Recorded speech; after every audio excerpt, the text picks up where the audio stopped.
India could do a lot of things. For one, there's only one female officer in the whole of New Delhi in all 150 police stations. Second, the justice system is way too slow. There's only 15 judges for every 1 million citizens in India, as compared to China, who has 150 judges. That needs to change.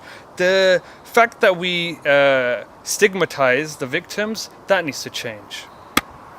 Those statistics are pretty damning, and I'd be pretty shocked to hear that there was only one female police officer. But I think that's just touching the surface. We need to go much, much more beyond that if India wants to resolve this perceived problem that it has with rape in the country. They need to look at the way that the society actually operates and the way that women are deemed to be in society.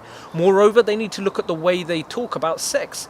People who are from the subcontinent, even in the West, don't want to say the word sex.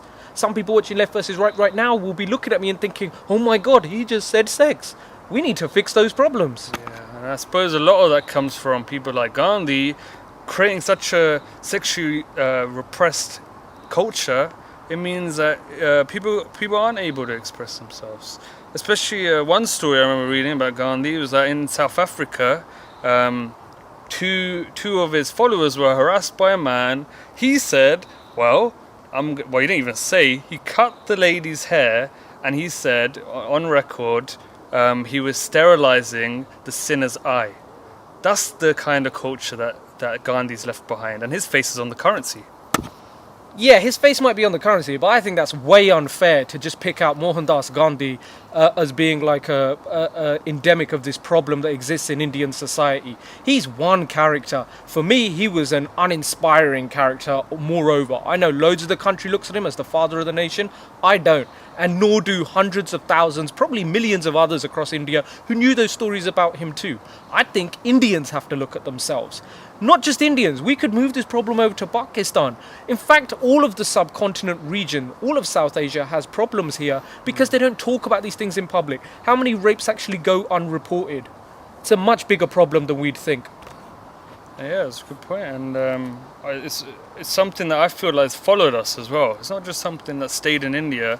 How many of us have seen men who are overbearing to their younger sisters, who blame them if something happens? They'll blame them and say, oh, you were wearing the wrong thing, you were at the wrong place, the wrong time, as opposed to saying, we as men need to start to deal with our inner desires. You're right, and this is really where the crux of the matter comes. If India wants to resolve a problem with rape, then it needs to look at the way that society itself deals with itself. However, having said all of that, I do think it's really interesting to start looking at some of the statistics for rape. Does India really actually have a problem with rape? It has a huge, huge population, which means the number is always going to be pretty big. But in terms of numbers of people who are victims of rape per 100,000 or per million, they're actually not that far from some other countries, some of the Western societies too. So this is a major, major issue and a major problem. The one thing that lies at the top of the tree for all of this is we need to talk about it, and people need to start looking at themselves, working out how we can make a change for the better.